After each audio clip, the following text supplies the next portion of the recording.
Buenas tardes a todos. Les damos la más cordial bienvenida en nombre de la Fundación Hondureña de Responsabilidad Social Empresarial, Fondarse, a la tercera sesión de esta mesa de la violencia de género, abordaje desde las empresas.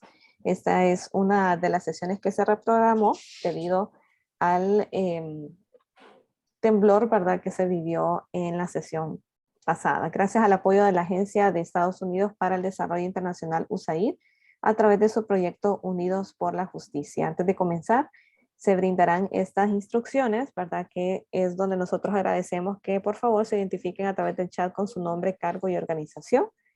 Esto es para saber, ¿verdad?, de qué organización están participando. Les recomendamos también, recordamos desactivar su micrófono para evitar interrupciones durante la capacitación. También el uso de cámaras es opcional. La usaremos durante la presentación de cada uno de nosotros o al momento también de participar.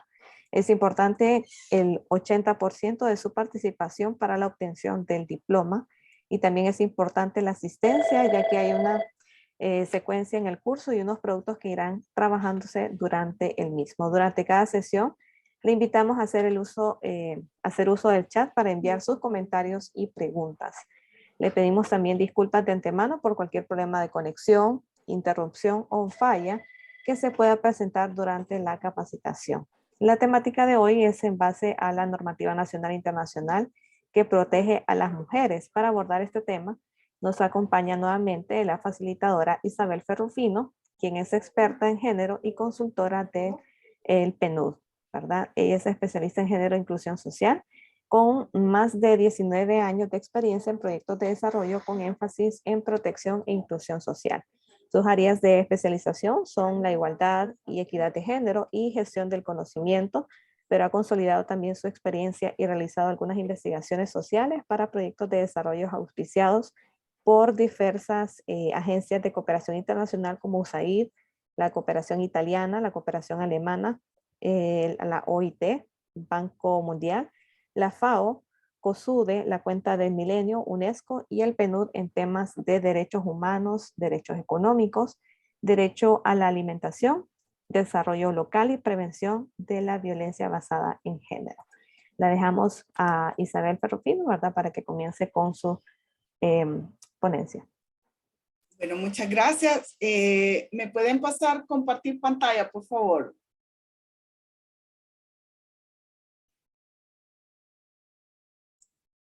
Ok, puede ahorita, a ver si se puede compartir. Ok, gracias. Creo que ya la tenemos, ¿verdad? La presentación en pantalla. ¿La mira, por favor? ¿Me confirma? Sí, sí se mira. Ok, voy a ponerla en modo de presentación, pero un momentito. Ok.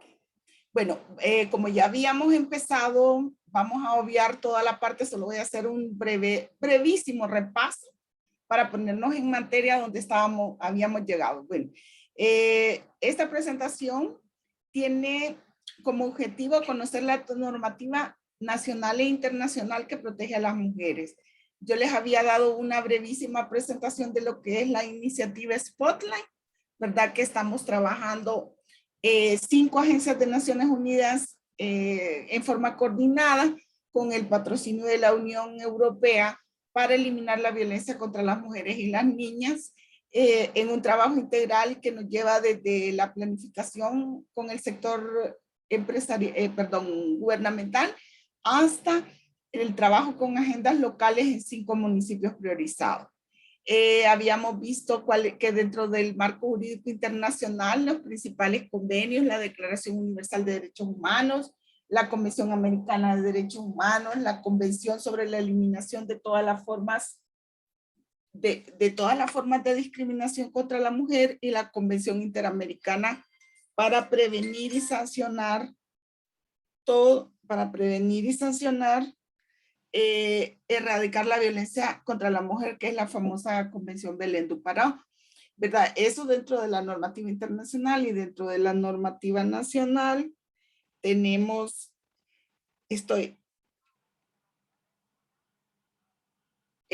perdón, ¿qué tenés? Voy a apagar este celular, que era luz marina, por cierto, de DAI. Entonces habíamos visto que la legislación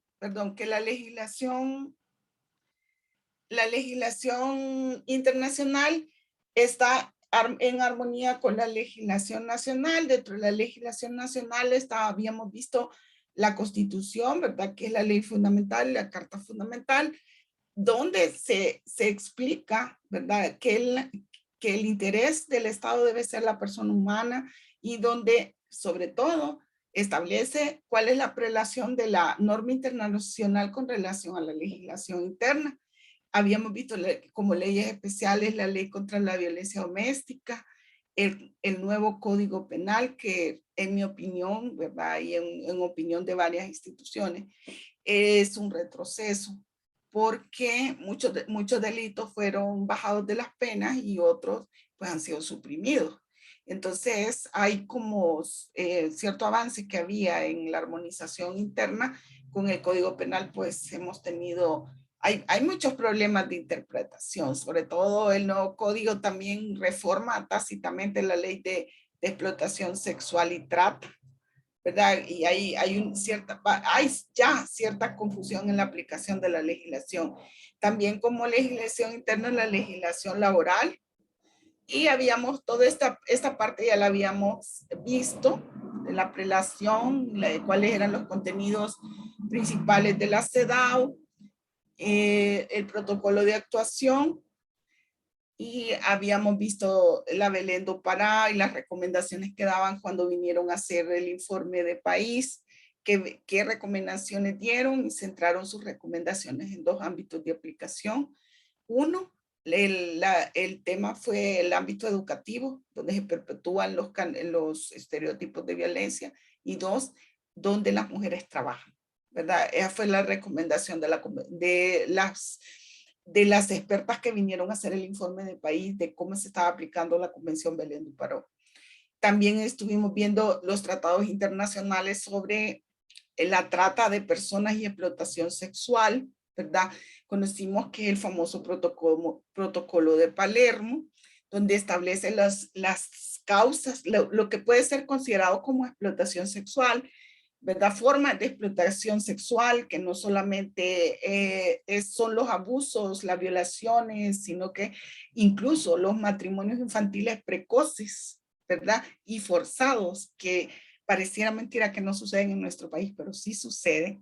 Yo ayer precisamente estaba leyendo una evaluación que hizo Ayuda en Acción sobre la zona Misquita, y uno de los principales problemas es el matrimonio infantil forzoso, que obligan a las niñas a casarse a tempranas edades, ¿verdad? Entonces esta es considerada una especie de trata. También la explotación laboral, la esclavitud y servidumbre y otras clases de explotación, por ejemplo, la que se da a los niños y niñas en prostitución infantil, los conflictos armados. Esto ya lo habíamos comentado. Por eso estoy pasándolo rápidamente, pero si ustedes tienen preguntas, con todo gusto apúntenla y al final las evacuamos. Principales tratados internacionales sobre la trata, entonces vimos aquí, ¿verdad? Que las dos grandes convenciones que fuimos las que estudiamos a profundidad, que son la CEDAW y la Belén do Pará, son los fundamentos para las otras convenciones, por ejemplo, para el protocolo de Palermo y después para la convención que prohíbe la prostitución infantil. Y el Estatuto de Roma, muy importante también, porque el Estatuto de Roma establece que todo tipo de explotación sexual y todo tipo, ya sea las mujeres que están en libertad o las mujeres que están en prisión, es considerado como un delito de lesa humanidad, ¿verdad? Entonces, y aquí estábamos viendo en este cuadro cuáles eran las convenciones que había suscrito el país, ¿verdad? Que ha suscrito Honduras. Y aquí ustedes pueden verlo claramente. Esta presentación se les va a proporcionar para que les sirva de repaso cuando ustedes quieran ver algo. Entonces vemos, por ejemplo, que la Convención Interamericana contra la Tortura del Estado la ha firmado, pero no está ratificada. Lo mismo no está ratificado el protocolo de la CEDAW. Y también entramos a ver, aquí creo que nos quedamos después, cuando vino el terremoto, en el tema de la situación laboral de la mujer en la región, ¿verdad? Que yo les estaba dando algunos datos acerca de cómo era la situación de la mujer antes de la pandemia, que de por sí ya era bastante precaria, y cómo la pandemia vino a profundizar todas estas brechas de género, ¿verdad? Entonces, la inserción de las mujeres están sobre representadas entre quienes no están en el mercado laboral, 71.1%, y subrepresentada entre quienes tienen un empleo, 41.1%. La informalidad laboral afecta particularmente a las mujeres, estaban, y yo creo que estas cifras, obviamente, en un nuevo estudio, después, ahorita que estamos en pandemia, probablemente estas cifras van a aumentar porque las mujeres son las que se dedican más que todo a la economía informal. Entonces, estábamos viendo esta situación. Yo creo que aquí nos quedamos, si no mal no recuerdo. Si ustedes recuerdan exactamente que nos quedamos en la tasa de desempleo femenina, que estos son datos regionales, no son datos locales. Los datos locales todavía no hay datos oficiales. Pero la tasa de desempleo femenina del 9.1% y la masculina del 6.3% antes de la pandemia. Probablemente estos números van a aumentar en el estudio que se haga posterior a la pandemia. ¿Me colaboran los otros hostes de admitir a las personas que están ingresando, por favor? Entonces, en definitiva, ¿cuál es la conclusión? De este fragmento que vimos anteriormente. Uno, que tenemos legislación suficiente, tanto a nivel internacional como a nivel local, ¿verdad? Que la mayoría de los cuerpos legales nacionales se tratan de armonizar con los tratados y convenios internacionales, y eso, créanme, lo que ha sido un gran avance como país, porque ya no tenemos legislación que tenía conceptos peyorativos con relación a la mujer. Ustedes recuerdan que hasta hace unos años atrás, cuando uno estudiaba en la Facultad de Derecho, habían descripciones, por ejemplo, mujer honrada, mujer de buena reputación. Imagínense que era tal cómo pesaba esos conceptos que son subjetivos, pesaban en los procesos, porque digamos el adulterio estaba considerado delito en las mujeres cuando eran personas cuando no eran personas de mala reputación. Entonces, o sea, se hacía esa diferencia entre las trabajadoras comerciales del sexo y las personas supuestamente de buena reputación. Y así en el Código de Familia, en el Código Civil, había una serie de disposiciones que no guardaban la equidad de género, porque siempre se veía el sistema patriarcal que estaba presente en todos los cuerpos legales.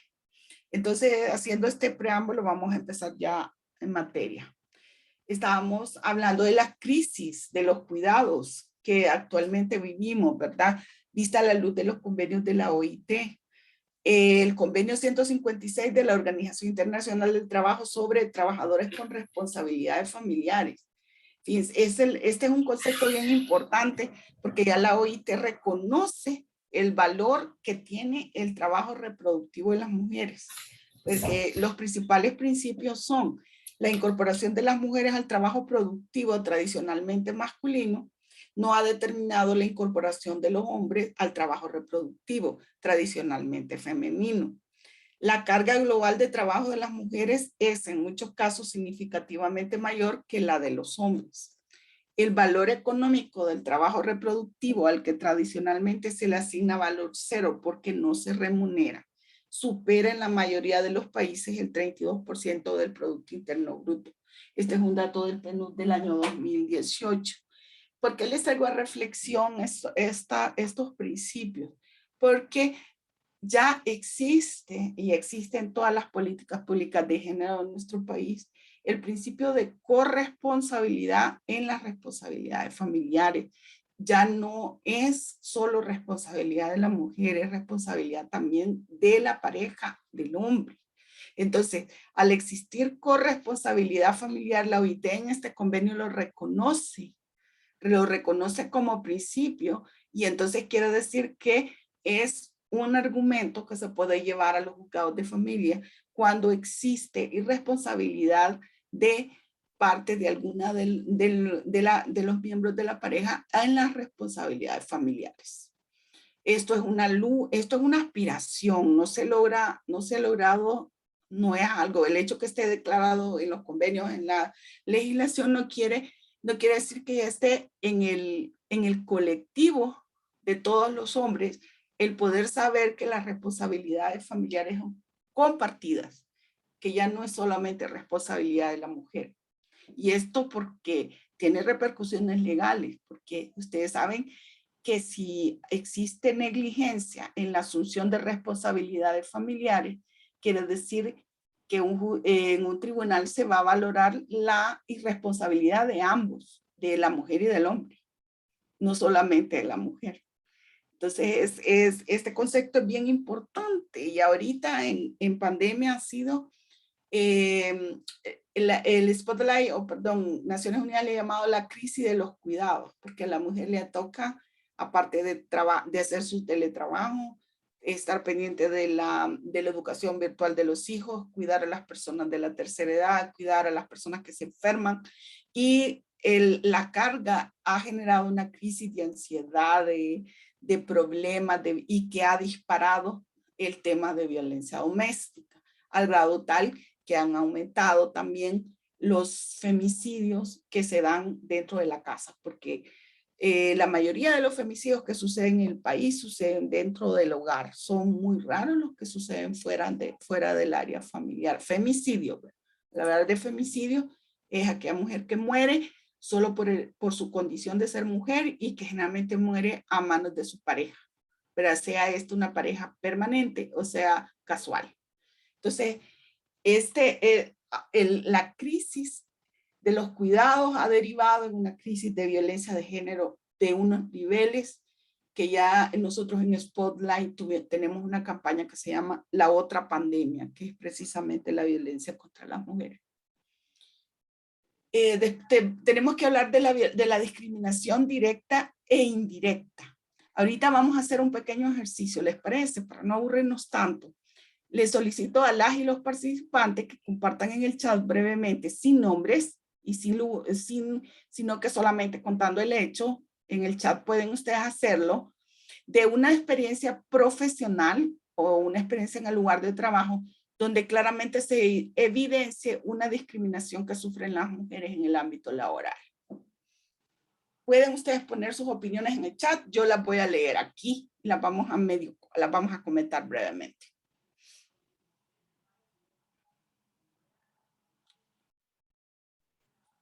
¿Me ayudan?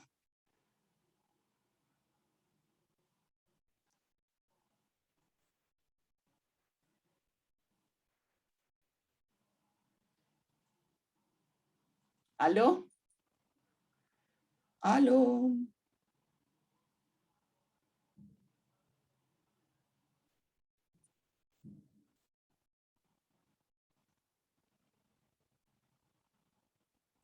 ¿La participación solo va a ser a través del chat o también pueden hacerlo hablado? Si ustedes quieren tomar el micrófono, perfecto, bienvenidas.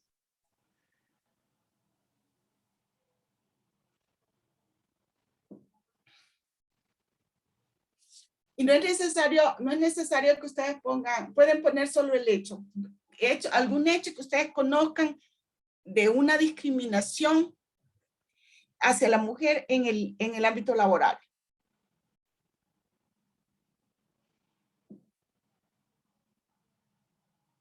Buenas. Buenas. Sí, bueno, yo he visto en varias ocasiones de varones, sobre todo, que quizás porque tienen una persona en el puesto que es una mujer, que han tratado como de menospreciar sus labores, así, en esa Es. que ellos son, quizás son jefes de departamento quizás la otra persona tiene un poquito más de estatus, podría decirse, y se aprovecha de su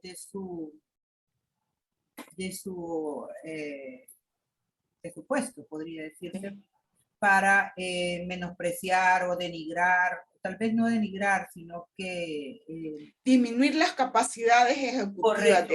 Ajá. Criticar mucho su trabajo, menospreciar su labor o quizás tratar de verla como que no supiera nada.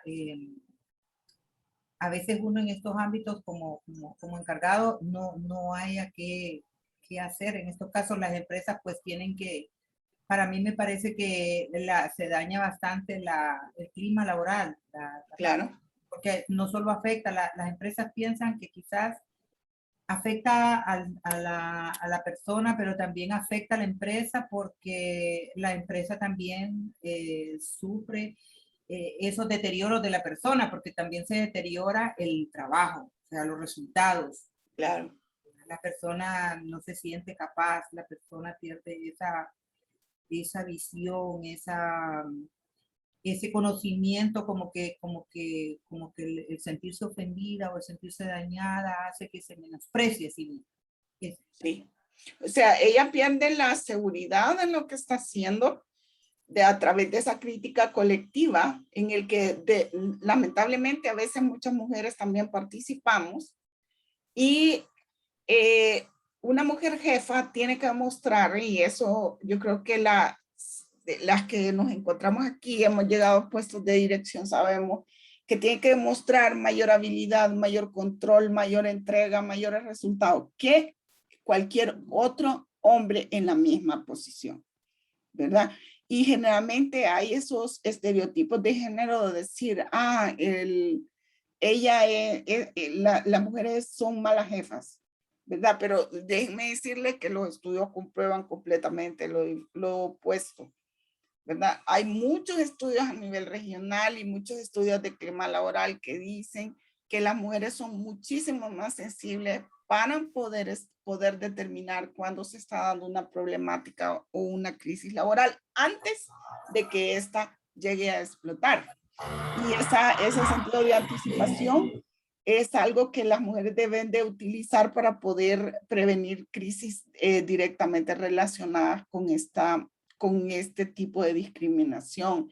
Y también porque lamentablemente no tenemos en la esfera privada como se tiene en otras áreas, ¿verdad? Por ejemplo, en las áreas de desarrollo, en las áreas de ONG, abordajes que se hagan en el proceso de introducción, ¿verdad? Que se haga abordaje de género y tener una política de género dentro de la empresa definida que prohíba todos esos tipos de discriminación. Entonces, eso que usted relata, eso es muy cierto y lamentablemente se da. ¿Alguien que quiera compartir otro tipo de discriminación en el ámbito laboral?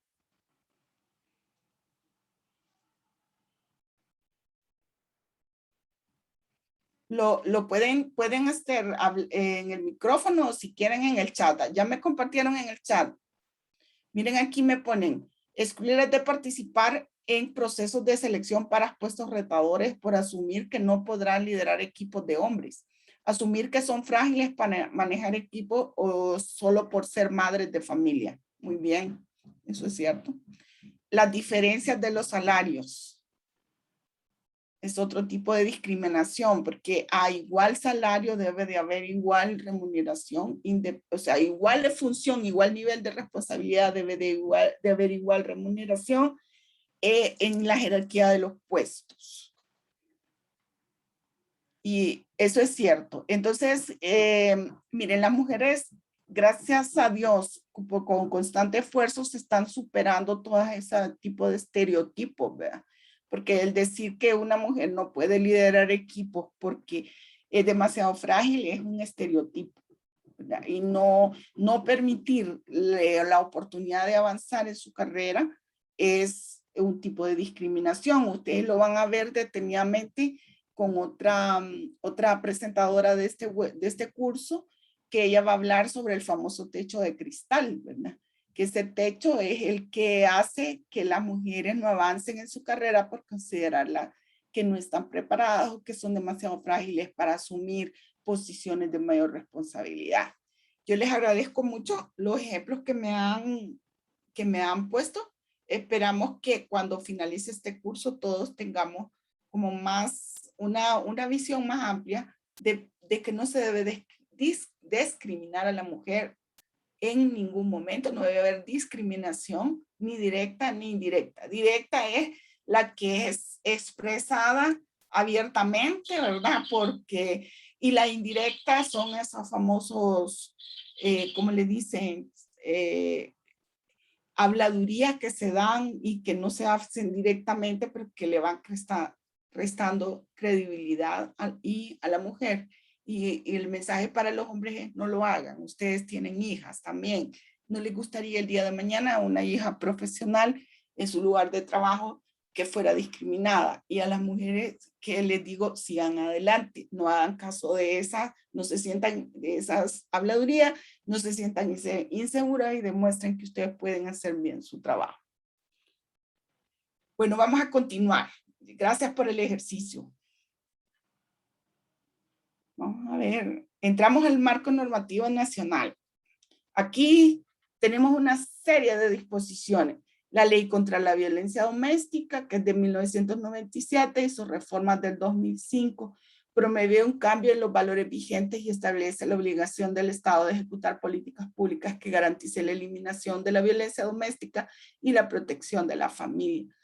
Bueno, la ley contra la violencia doméstica es una ley especial, o sea, que prevalece sobre las leyes generales. Entonces, quiere decir, pero lamentablemente la ley contra la violencia doméstica es, no obstante ser una ley proteccionista, todavía sus procedimientos, cuando van a los juzgados de violencia doméstica, son bastante civilistas, ¿verdad? El juez, por ejemplo, hay jueces que esperan que el impulso procesal sea dado por la mujer cuando ellas tienen bastante potestad para acelerar los procedimientos. Hoy ya se ha mejorado bastante en este tema.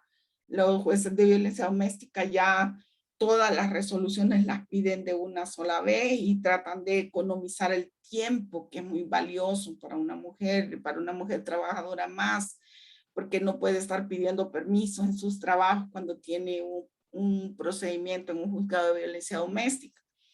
También tenemos el nuevo Código Penal del 2019, que está planteando muchos retos de protección hacia las mujeres y las niñas, porque en términos generales disminuyó todas las penas en lo que son los delitos de violencia contra las mujeres, pero sobre todo yo pienso que ha faltado como técnica jurídica, pues este código contradice otras disposiciones. Por ejemplo, contradice disposiciones de la ley de trata, que es otra ley especial, la ley de trata y explotación sexual comercial. Para mí, más que todo, fue un código que se aprobó en una forma demasiado improvisada. No se analizó toda la legislación que afectaba y es de difícil comprensión porque hay que buscar cuál es la figura agravada, cuál es la figura atenuada. En fin, podríamos pasar toda la tarde hablando del nuevo Código Penal, que podría ser otra materia de capacitación, porque sí, más adelante creo que les doy algunos lineamientos. La Ley de Igualdad de Oportunidades para la Mujer y del 2000 y su reglamento del 2008 establece la obligación del Estado de promover la igualdad y la equidad de género, proteger los derechos de las mujeres en los diferentes ámbitos: familia, salud, educación, cultura, trabajo y seguridad social, tenencia de la tierra, acceso al crédito, a la vivienda, participación política en la toma de decisiones en las estructuras de poder. La ley del Instituto Nacional de la Mujer, aprobada mediante decreto legislativo de 1999. El Instituto Nacional de la Mujer, miren, hace un trabajo de veras bien difícil, porque le toca sensibilizar a todas las instituciones del Estado para que empiecen a incorporar perspectiva de género en todos sus procesos, desde la planificación hasta la evaluación. Y esto no es fácil, porque generalmente las instituciones gubernamentales están acostumbradas a trabajar de cierta forma y no a reestructurar sus procesos para incorporar equidad de género. Otras leyes vigentes tales como el Código de Familia, el Código de Trabajo, la Ley de VIH y SIDA, que incluyen acciones afirmativas para la garantía del ejercicio de los derechos de las mujeres en sus ámbitos específicos. La legislación nacional podríamos decir que es bastante amplia y siempre, siempre una legislación nacional va a desarrollar principios que se fundamentan en convenciones internacionales, y les voy a poner un ejemplo. Las disposiciones de la presente ley, estoy hablando de la ley contra la violencia doméstica, son de orden público de ineludible observancia y tienen por objeto proteger la integridad física, psicológica, patrimonial y sexual de la mujer. Este artículo 1 de la ley contra la violencia doméstica se relaciona directamente con el artículo 7 de la Convención Belén do Paró. Los estados partes condenan todas las formas de violencia contra la mujer y convienen adoptar por todos los medios apropiados y sin dilaciones políticas orientadas a prevenir, sancionar y erradicar la violencia.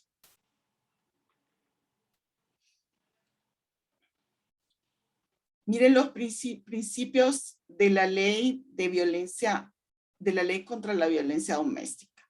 Esto es bien importante conocerlo. En primer lugar, es una acción pública. Una vez que ustedes ponen una denuncia en un juzgado de violencia doméstica, se vuelve una acción pública. Quiere decir que no queda a instancia de parte decidir al final lo que va a suceder.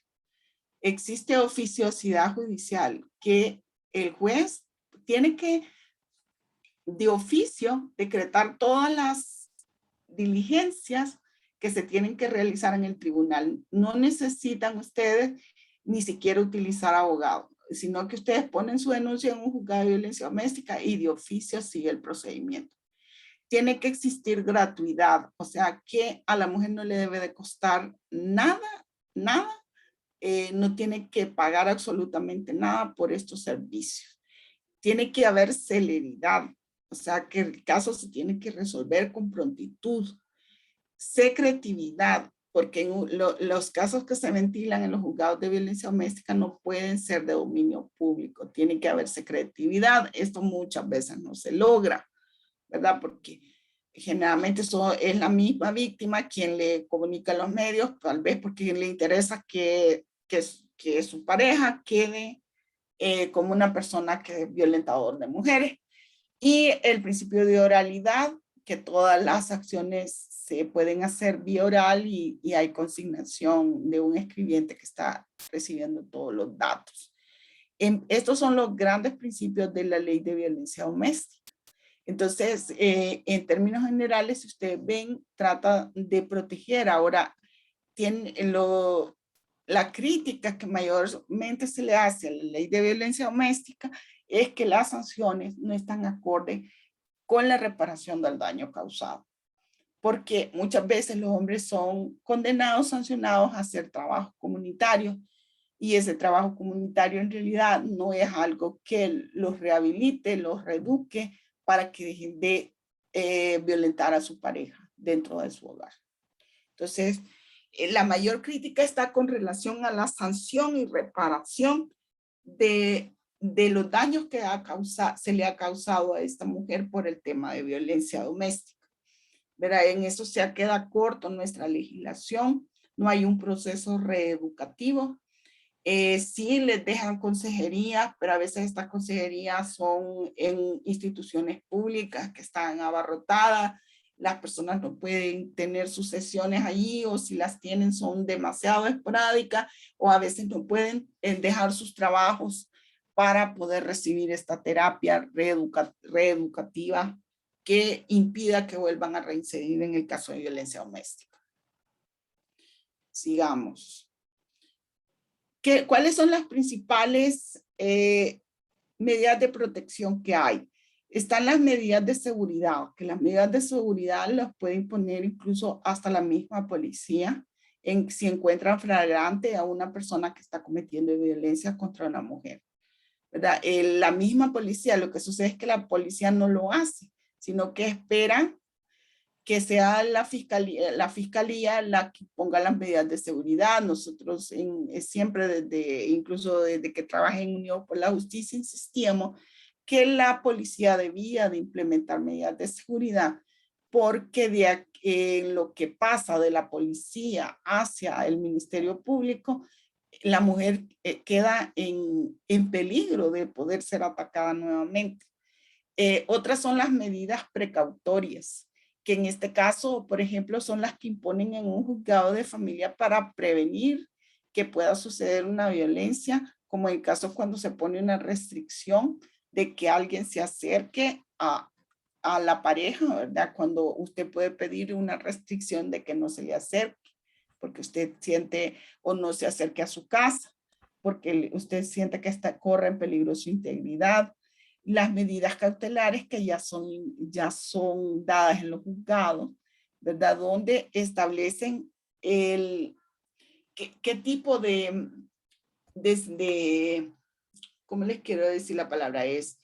¿Cuál va a ser lo que va a regular de ahora en adelante esa pareja? Medidas cautelares, por ejemplo, el régimen patrimonial, la aportación alimenticia y todos esos conceptos que las mujeres tenemos derecho a recibir, ¿verdad? Una pensión alimenticia para la manutención de los hijos, y el régimen de visitas, y todo el sistema. Sigamos. Bueno, volvemos al famoso Código Penal. En términos, el Código Penal deroga totalmente el Código de 1983. La primera propuesta de este código fue presentada en el 2015. El código fue finalmente aprobado en el 2007 y entró en vigencia hasta el 2020. Su aprobación se da en medio de un álgido proceso de discusión en el que cobran cada vez más fuerza las tendencias del derecho penal relacionadas con la rehabilitación, humanización y proporcionalidad de las penas. También se da en un contexto de sobrepoblación carcelaria, debido a altas penas, pocas alternativas a la prisión y colapso en el sistema de justicia penal, y se gesta en un momento de aumento de los niveles de violencia contra las mujeres y de un aumento de las nuevas violencias, sobre todo las relacionadas con el crimen organizado. Entonces, nuevas violencias contra las violencias, le dice él, o sea, cuando se responde la violencia con más violencia derivada. O sea, el código en realidad entra en una situación bien difícil como país, ¿verdad? Estamos con la sobrepoblación carcelaria y trata de encontrar penas que sean diferentes a la prisión, y lo cual yo no estoy en contra de eso, pero sí en contra de cómo quedó la situación de la mujer definitivamente. Sin embargo, hay que tener en cuenta que la disminución de las penas no fue equitativa. El espíritu modernista que amparó la revisión del viejo Código Penal y que dio la disminución generalizada de las penas no se aplicó en forma ecuánime y proporcional a todos los delitos del nuevo código, ni teniendo en cuenta la importancia del bien jurídico tutelado. Por ejemplo, bajan todas las penas de todos los delitos relacionados contra la corrupción, malversación de caudales públicos, delitos contra la vida, los delitos sexuales y los de violencia contra las mujeres.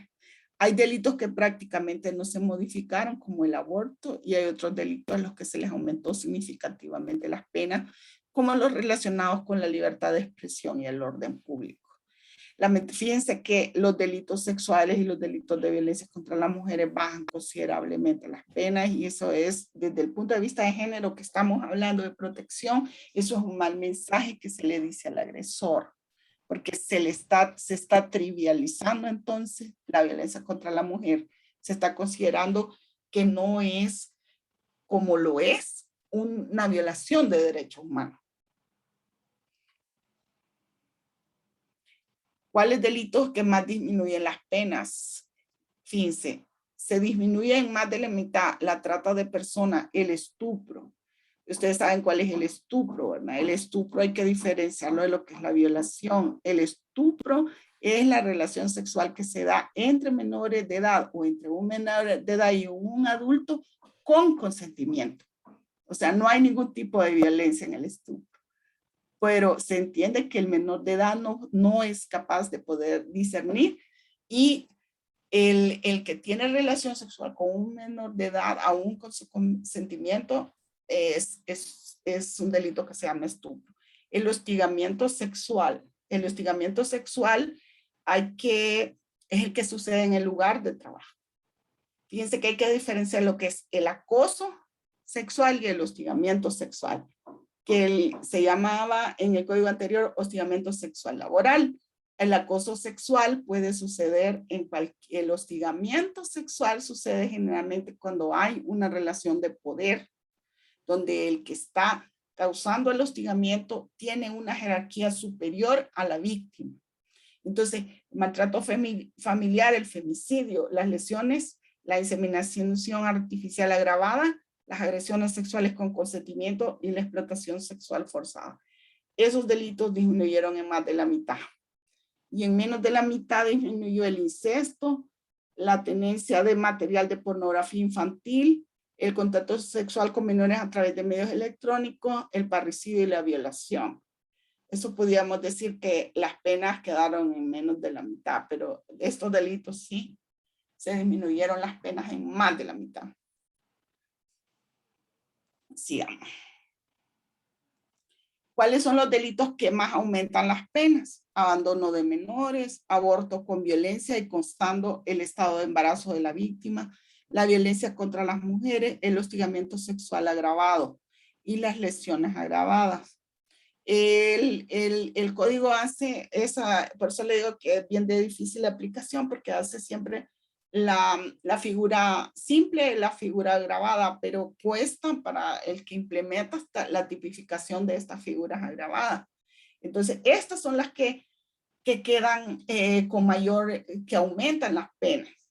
Y entonces las organizaciones feministas han puesto su protesta porque no se ha considerado, por ejemplo, el abandono de menores, por ejemplo, que hacen las muchachas que son en sí, ellas mismas son menores de edad, ¿verdad? Ellas son personas que no tienen un discernimiento, que tal vez resultaron embarazadas en una edad súper precoz y que precisamente por ese estado de inmadurez, además porque tal vez son muchachas pobres, mal alimentadas, que el parto las dejó en un estado de shock, que eso sucede, y que en un momento de desesperación abandonan las menores y que en el nuevo código las penas son excesivamente altas, que no se consideran esas variables de género que vienen a atenuar la responsabilidad penal, ¿verdad? Entonces hay, como les digo, bastantes críticas bien concretas sobre el tema de la protección hacia las mujeres. El código crea nuevos delitos: esterilización forzada, el contacto sexual con menores a través de medios electrónicos con coacción e intimidación. Esto no existía. Realmente las plataformas informáticas, los delitos que se dan contra las mujeres por medio de las tecnologías de comunicación, el celular, el internet, las redes sociales, eso era algo que el anterior código no lo tenía y este nuevo pues sí lo tiene, que es una de sus de las cosas positivas que puedo decir. Por ejemplo, obtener imágenes o videos de contenido sexual en los que aparezcan menores de 14 años, explotación en condiciones de servidumbre o esclavitud, provocación sexual, pornografía infantil, es el famoso, esta provocación sexual es el famoso sexting que le llaman, ¿verdad? La pornografía infantil agravada, lesiones al feto, relacionados con la trata, explotación de la mendicidad, inseminación artificial, reproducción asistida no consentida y experimentación sin consentimiento. Entonces, esto, ustedes saben que en el tema de trata hay muchas mujeres que son secuestradas, sobre todo las que en esas famosas travesías hacia los Estados Unidos, a veces las mujeres son secuestradas y son inseminadas artificialmente. Entonces sea tipificado como un nuevo delito de trata. Estas son como nuevas modalidades de violencia hacia las mujeres, ¿verdad? Que antes no estaban tipificadas y que ahora sí las contempla el Código Penal. Vamos a ver. En este cuadro, por ejemplo, se hace un análisis comparativo de el femicidio. Vemos en el Código Viejo, por ejemplo, el femicidio tenía una pena de 30 a 40 años de prisión y no existía el tipo agravado. En el nuevo Código Penal las penas son de 20 a 25 años y el tipo agravado alcanza solamente hasta los 30 años de prisión. En el nuevo Código Penal tenemos el asesinato como tipo general de 20 a 25 años y el tipo agravado de 25 a 30 años de prisión. Entonces ustedes analizan que con relación al femicidio, la pena bajó, en cualquiera, sea figura simple o agravada, bajó casi 10 años. El hecho de que el nuevo Código Penal igual es su pena a la del asesinato nos permite comprender que el femicidio es un asesinato agravado por razones de género y por lo tanto la ley penal no otorga importancia debida al bien jurídico tutelado. El femicidio, para entender el concepto, es el asesinato de la mujer por cuestiones de género. Es el asesinato que le hace su pareja, ya sea esta permanente o eventual. Es la mujer muere por su condición de mujer. Ven, por eso es que se llama femicidio, que es la figura que contempla nuestra legislación penal. Entonces, la mujer no muere porque, digamos, no es femicidio, cuando la mujer está esperando un autobús y la atropella un carro. Eso no es femicidio, es homicidio involuntario. O no se sabe si alguien tenía la intención de matarle y le mandó a aventar el carro, ¿verdad? Eso lo tienen que averiguar. Ya si ese carro se lo mandó a aventar la pareja, entonces se convierte en un femicidio. Pero nosotros tenemos problemas de tipificación. Generalmente los femicidios no los tipifican en la policía o los tipifican mal y entonces tienen que empezar a hacer las nuevas diligencias y para que se averigüe que un caso fue femicidio pasa un montón de tiempo, al grado tal que en las estadísticas no aparece, solo aparece como muerte violenta de mujeres. Rebaja injustificada de las penas en el delito de maltrato intrafamiliar. El viejo Código Penal, el tipo general de 1 a 3 años de prisión, el tipo agravado de 2 a 4 años. El nuevo Código Penal, tipo general, o sea, la figura simple, 6 meses a 1 año.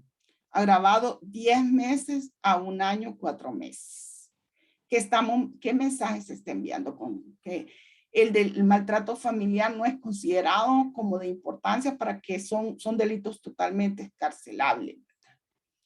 Y miren que el maltrato intrafamiliar antes reincidente sí estaba considerado como agravante, ¿verdad? Y ahorita la pena para maltrato familiar agravado solo es de 10 meses a 1 año, 4 meses. El mínimo es 10 meses y el máximo es 1 año, 4 meses.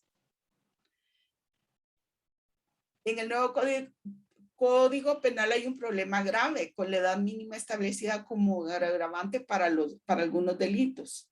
6 años es la edad mínima establecida como agravante en los siguientes delitos: explotación sexual, estupro, pornografía infantil. Desde todo punto de vista y teniendo en cuenta el bien jurídico protegido, constituye una abierta violación a los derechos humanos de las niñas y niños que se considere como agravante que la víctima sea menor de 6 años. Debería considerarse un agravante el cometer delito con menor de 14 años, dado que esta es la edad de indignidad sexual que el propio código establece para otros delitos sexuales. Lo que estoy diciendo no es que 6 años sea el agravante, la edad mínima establecida como agravante, 6 años. Y la verdad de las cosas que lo que está haciendo este código así con esta conceptualización es que está penalizando las relaciones sexuales de los adolescentes.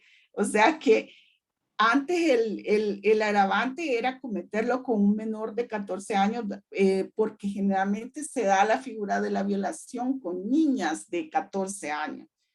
¿Ven? Entonces, al poner esa edad mínima, quiere decir que un violador de una niña de 14 años, no es que para que sea agravante tiene que ser menor de 6.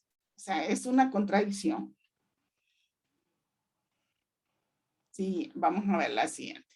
No me quería extender mucho, pero la verdad es las cosas, y por eso voy a pasar un poco esto de lo del Código Penal, porque cada vez que me doy cuenta me entra como una furia interna, se los digo sinceramente. Tenemos el caso, por ejemplo, de la aplicación de medidas sustitutivas de prisión en casos de violencia contra las mujeres. Si bien el nuevo Código Penal se especifica que se aplicarán las medidas de reemplazo de la pena de prisión y suspensión condicional de la ejecución de la pena de prisión cuando sean impuestas, cuando las penas impuestas sean menores a 5 años. Es decir, que la mayoría de los delitos de violencia contra las mujeres van a ser excarcelables. O sea, si una pena es menor de 5 años, que son la mayoría de los delitos de violencia contra las mujeres, la mayoría van a ser excarcelables. O sea que no van a ir a prisión. Posibilidad de conciliar en los casos de violencia contra las mujeres. Fíjense que uno de los principios que digamos, las políticas, los convenios internacionales, todos establecen, es que en el tema de violencia contra las mujeres no puede haber conciliación, porque no estamos en una igualdad de posición. La mujer violentada siempre está en un sentido de vulnerabilidad con relación a la persona que la violenta. O sea, por eso no puede haber conciliación. Conciliación puede haber en términos civiles o en términos penales cuando ambos están en la misma situación, en una paridad. Pero en el caso de la violencia contra la mujer siempre está en desventaja. Entonces, en las reformas al nuevo Código Penal también se aprobaron reformas al Código Procesal vigente, como la reforma al artículo 45 relacionada con la conciliación. En esta nueva disposición se deja abierta la posibilidad de aplicar conciliación cuando los delitos tienen penas menores de 5 años. Entonces, ¿qué mensaje más equivocado se está mandando a los agresores?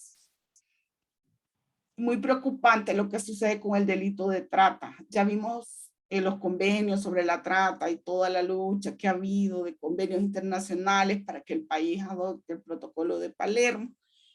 Pero en la ley de trata tenemos una pena de 10 a 15 años, aumentándose hasta en la mitad cuando se trata del delito agravado. El nuevo Código Penal establece 5 a 8 años, aumentándose solo en 1/3 cuando sea el delito agravado. Ven ahí la gran diferencia. En cambio, en la legislación deja Honduras, y esta legislación deja a Honduras con la pena más baja de Centroamérica, Norteamérica y el Caribe, exponiendo al territorio hondureño a convertirse en un refugio de tratantes nacionales e internacionales.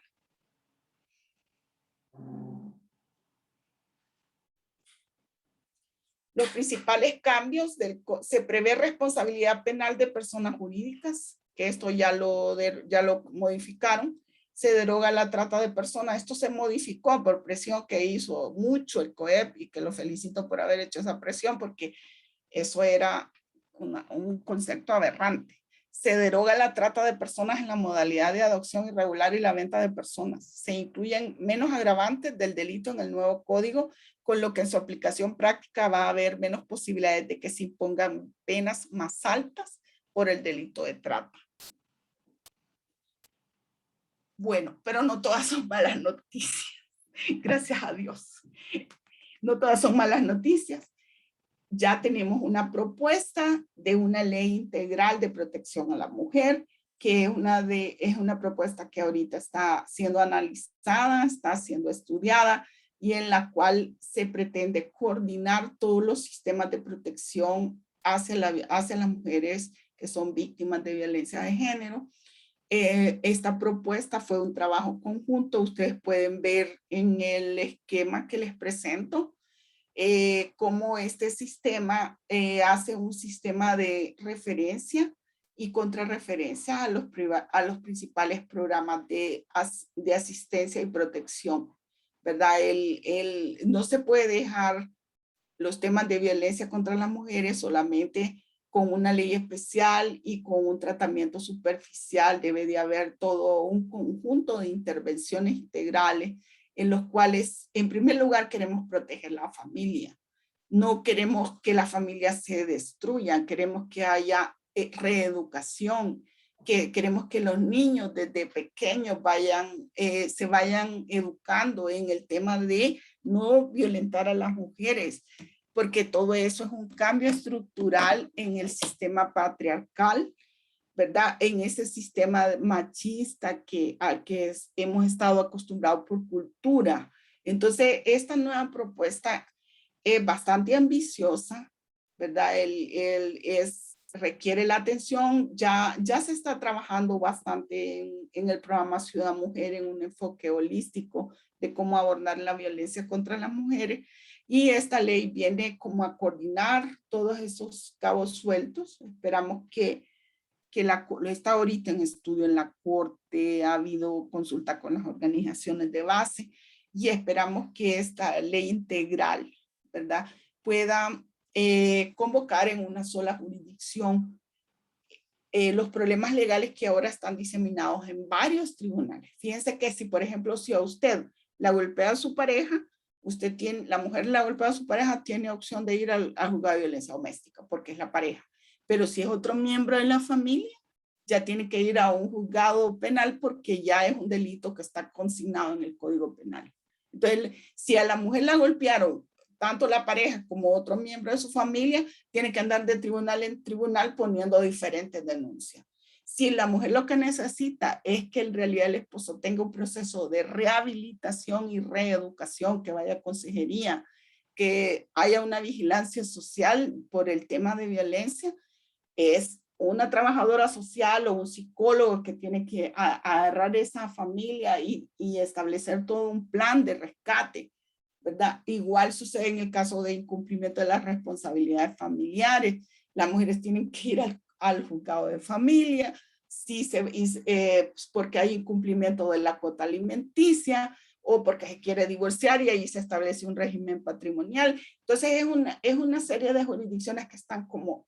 Entonces se está trabajando en ese concepto de una sola ley integral de protección hacia la mujer que pueda tener efecto en todo el proceso que lleva la violencia desde todas sus manifestaciones, ¿verdad? Y también atender el tema de la violencia psicológica, porque yo creo que violencia psicológica, si habrán unas 2 denuncias presentadas por violencia psicológica, son muchas. Acá en Francisco Morazán, la violencia psicológica no le prestan atención, ni siquiera nosotras mismas, las mujeres, le prestamos atención. No ponemos una denuncia por violencia psicológica. Y la violencia psicológica es el preámbulo de la violencia física. Para concluir, con esto ya finalizamos y estoy abierta a sus preguntas. La ratificación de tratados y convenciones internacionales no garantiza nada si los estados no establecen un control de esas convencionalidades y evalúan en forma integral cómo los están aplicando. La legislación penal y laboral tiene puntos de congruencia y muchas veces tiende a haber confusión de jurisdicciones. Se deben definir las competencias y formar en género a los inspectores de trabajo. Actualmente hay inacción e impunidad para la mujer víctima de violencia en lo que se refiere a la jurisdicción laboral. No conocen, se tiran la pelota, el inspector de trabajo no sabe realmente cuál es su función en el tema de género ni cómo debe de hacerlo. Y cuando una persona va a entablar una acción por hostigamiento laboral, vienen y la jurisdicción está confusa entre si es laboral o tienen que ir a lo penal. ¿verdad? Y la verdad que el Código de Trabajo también establece el concepto de hostigamiento sexual laboral, el famoso harassment que dicen los gringos, que es un solo término en inglés. Entonces, hay una inacción, o sea, hay inacción porque en lo laboral dicen que no es competencia de ellos y en lo penal dicen que es competencia de lo laboral. Entonces, ¿qué sucede? No hay protección. La legislación penal debe analizarse a la luz de los tratados y convenios internacionales y desincentivar el delito a través de la protección del bien jurídico tutelado. La autorregulación dentro de las empresas y la creación de reglas internas puede fomentar ambientes de trabajo libres de violencia que se traducen en una mayor productividad. Siempre la autorregulación va a dar mayores resultados que tener una cantidad de demandas o de querellas que hayan interpuesto mujeres que han sido violentadas en su sitio de trabajo. La autorregulación viene y prevé que se den esas circunstancias, estableciendo políticas claras dentro de las empresas, no permitiendo la discriminación, estableciendo una igualdad de oportunidades para todos, hombres y mujeres. Bueno, con esto doy por finalizada la presentación. Yo les agradezco y estoy abierta a cualquier pregunta.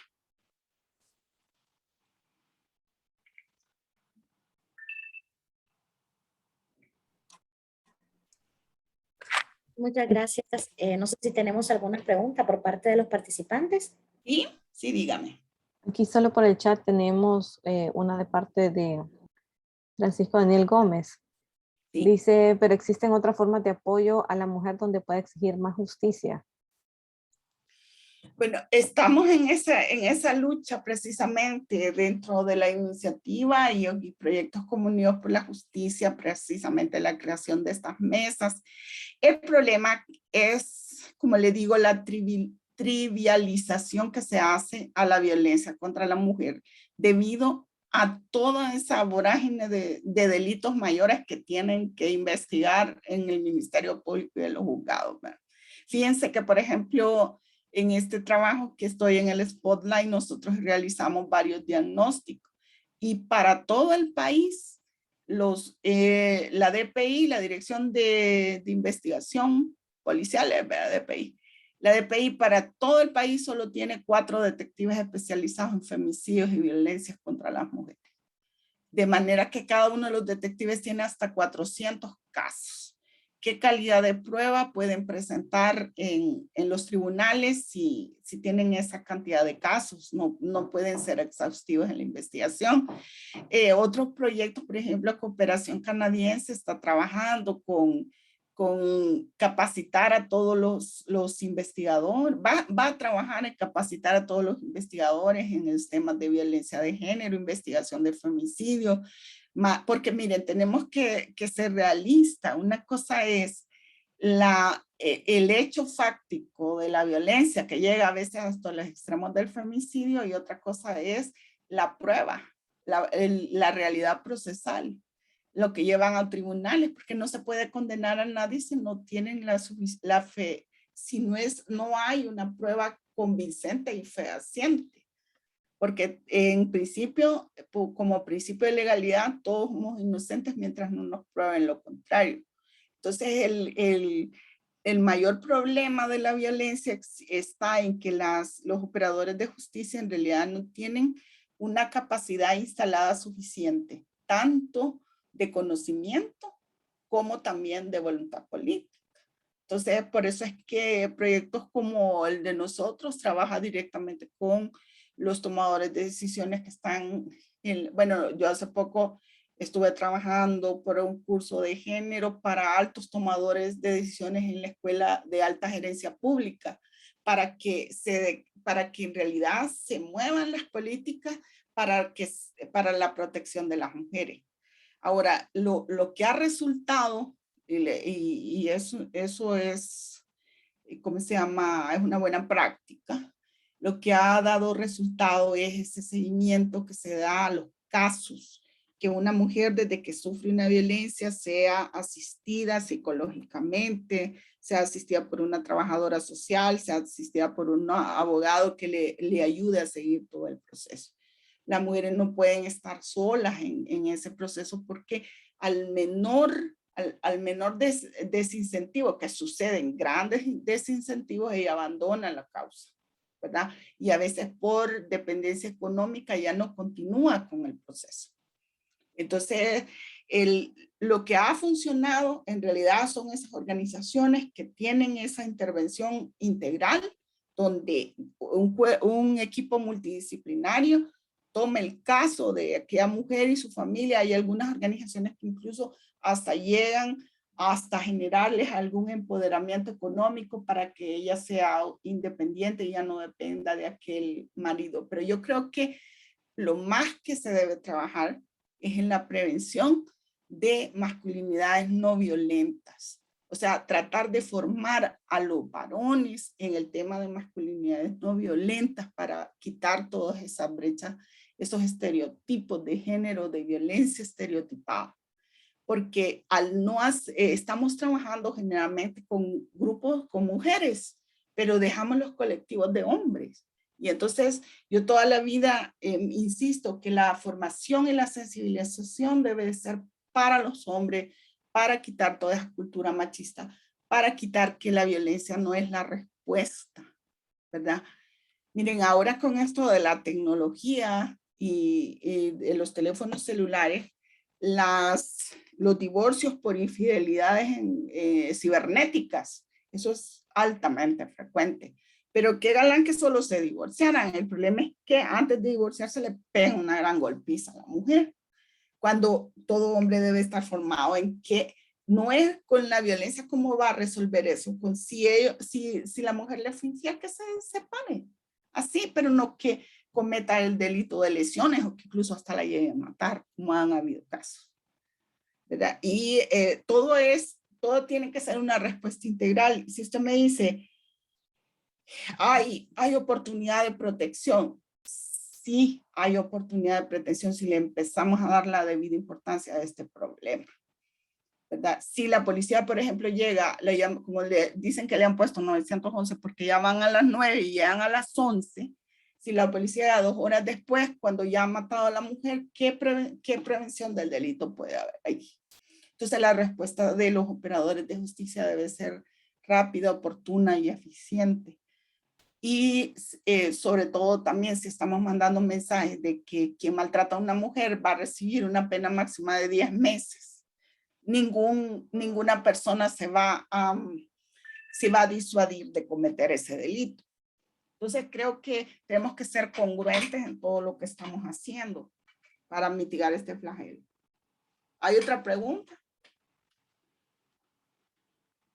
No solamente como comentarios que nos dicen, es preocupante lo que mencionó de los cambios del nuevo Código Penal por parte de Karen Burgos, y también agradece a usted, ¿verdad?, por actualizarnos en estos temas de interés. También Marlene nos dice que es muy interesante todos estos temas y que pues no comprende también por qué bajaron las penas. Es que, mire, como les decía allí si lo mira, es un código creado por consultores españoles. Y en España, por ejemplo, la medida de prisión es la última que se da, pero son contextos de país diferentes, con educaciones distintas. Y aparte de eso, está diseñado también para disminuir la población carcelaria, porque ya no hay a dónde ponerlos, ¿verdad? Entonces, el concepto está mal, porque no hemos trabajado la prevención de la violencia en todas sus manifestaciones. Es que estamos envueltos ahora en una vorágine delictiva. Miren, yo tengo la esperanza, una vez que oí a un oficial de la policía, un oficial graduado con licenciatura, que dijo, no le damos importancia a este tema, y si supieran que la violencia de género es el caldo de cultivo para todas las otras delincuencias que hay, porque en la familia es donde se genera la personalidad delictiva, en la frustración, en la apatía, y eso es una gran verdad. Durante muchísimo tiempo la cooperación internacional ha insistido en que los temas de género deben ser prioritarios en la agenda y lo hace precisamente porque sobre este tema de la violencia de género, la violencia hacia la mujer, a las niñas, esto es transgeneracional, esto va a pasar, esto pasa, mi generación va a pasar a la siguiente generación. Si no detenemos y si no empezamos a aplicar políticas concretas. Y mire, sirve, yo le voy a decir, yo fui en un tiempo gerente de responsabilidad social de una mina, de la mina de oro de San Andrés. Y nosotros allí aplicábamos el estándar canadiense. Y a ninguna persona que trabajaba en la mina se le permitía que tuviera algún tipo de violencia con su pareja. Ni siquiera los que eran proveedores de servicios externos de la mina. Entonces nosotros en la gerencia de responsabilidad social, que se llamaba gerencia de desarrollo social, nosotros en esa gerencia ahí enfrentábamos a los trabajadores que eran acusados por sus parejas de recibir violencia de género, les abríamos un expediente y hacíamos todo un proceso porque como las minas están tan lejos generalmente de todo, entonces nosotros actuábamos como un pequeño juzgado conciliador y aún los que eran prestatarios de servicios, de contratos, su personal tenía que respetar el estándar de que no debía de haber violencia en su casa. Entonces, y eso ayuda. ¿Por qué? Porque ellos saben que al comportarse de manera, eso va a su expediente laboral y le está quitando posibilidades de obtener un aumento de salario y que como allí había sindicatos, los aumentos eran automáticos todos los años.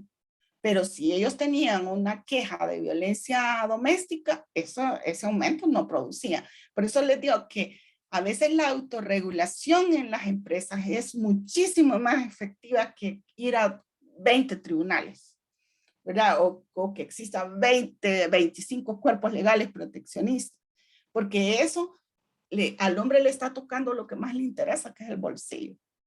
Y sí funciona la autorregulación. Tenemos a Eduardo Aníbal que está levantando la mano. ¿Sí? Hola, mucho gusto. Sí, fíjese que con respecto al comentario que usted hacía, específicamente el último, creo que el atacar en sí la violencia de la mujer, que sí es un tema muy importante, pero solo es parte del problema, porque la violencia se da a todos niveles en la célula de la sociedad, que es la familia, ¿verdad? Sí. Hay un montón de tipos de violencia, no solamente la violencia física, sino que está la económica, está la emocional y así, psicológica, y así hay varias. Entonces yo creo que es algo de trabajarlo más que enfocado en el punto de la mujer, que no miro que es malo, pero sí enfocarlo más que todo sí, para solucionar un problema, o sea, buscar la raíz, y la raíz se da en la familia. Entonces, ¿por qué? ¿Por qué digo eso? Porque si bien es cierto, la mayor exposición de violencia que se haga hacia las mujeres, pero de igual manera la mujer, uno de hombre o padre de familia, o la mujer como madre de familia, le hace violencia doméstica al hijo y ni siquiera cuenta se da, o viceversa, porque hay varios tipos de violencia. Claro. Entonces yo creo que sería el hecho de violencia y violencia, pues, independientemente de quién la recibe o quién la hace. Entonces, así es. Sí, o sea, es una cuestión educativa, pues, o sea, tener programas desde la escuela con los niños, hablando de estos temas, más que de género, sino que de violencia en general, porque violencia es violencia. Solo eso es mi comentario. No, y tiene toda la razón. La familia. Lo felicito, fíjense que por eso es que a mí me gusta más usar el término violencia de género, porque en mi conceptualización, cuando yo digo género, estoy tomando en cuenta a todos, hombres, mujeres, niños, adultos, ancianos, ¿verdad? Porque puede haber violencia hacia los ancianos también, hacia las personas con discapacidad. Entonces, por su género es hablar por su condición en la que se encuentra, y incluso me gusta usar el término género real o percibido. ¿Por qué? Porque al decir percibido también estoy tomando en cuenta a las personas que son de la diversidad sexual. la violencia es violencia, no solamente hay violencia de la mujer, del hombre hacia la mujer, sino también de la mujer hacia el hombre, de la mujer hacia los hijos, y por eso es que al caracterizar, esa es una de las mayores críticas que se hace a la ley de violencia doméstica, porque solo conceptualiza la violencia de pareja, ¿verdad? Y les voy a decir, lo que sucede es que es más frecuente la violencia del hombre hacia la mujer que la de la mujer hacia el hombre, pero no quiere decir que no se puede producir, porque de hecho sí se produce. Sí hay violencia de las mujeres hacia los hombres. Hay violencia psicológica de las mujeres hacia los hombres. Y generalmente los hombres son los que no denuncian violencia psicológica porque sienten temor a hacer burla de las personas que un hombre entable una denuncia por violencia psicológica hacia la mujer. Porque hay como tabús de, me va a dar pena de ir a decir que esto hace esto, pero la verdad es que sí existe violencia psicológica dentro del ámbito familiar y me alegra que él tocara ese tema. Ahora, se toca el tema de violencia contra la mujer porque estadísticamente son el 80% de los casos de violencia, de delitos sexuales, de abusos sexuales, de hostigamiento sexual laboral, se da más hacia las víctimas mujeres. Se da más estadísticamente hablando, pero no quiere decir que no pueda existir estas figuras que analizamos también en la que la víctima puede ser un hombre.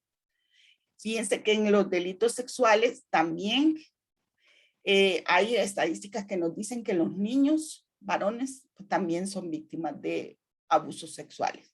Entonces, igual la violencia es violencia, o sea, es un no a la violencia, venga de donde venga.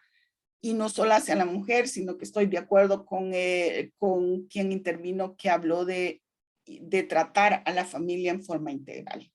Es más, las buenas prácticas dicen que la intervención debe hacerse a toda la familia, no solamente a la mujer, sino que una intervención psicosocial a toda la familia que está viviendo estos ambientes violentos.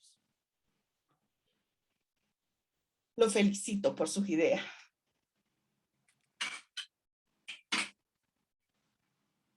Bueno, si no tenemos más preguntas, podemos dar por finalizada la sesión.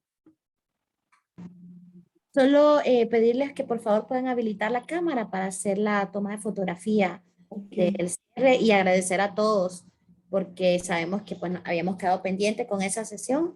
Agradecer también por su apoyo, licenciada Isabel, muchas gracias. Bueno, voy a dejar de compartir para que podamos hacer la foto. Ya dejé de compartir pantalla, ¿verdad? Ok. Sí, quedamos, Jocelyn nos va a indicar en qué momento va a tomar la fotografía y nuevamente muchas gracias a todos. Le vamos a dar unos minutos para que se establezcan las cámaras. Vamos a ver.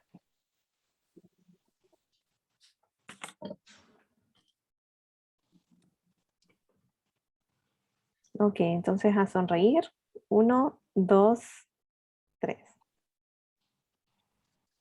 Vamos a ver con el segundo grupo. Con la cuenta de 3. 1, 2, 3. Listo. Muy buena participación, 27 personas conectadas. Muy buena. Bueno, muchas gracias a todos y recordarles que mañana vamos a tener la sesión de cierre, entonces los esperamos mañana. Gracias y buenas tardes. Bueno, buenas tardes. Gracias, buenas tardes. Buenas tardes. Saludos. Tarde. Buenas tardes.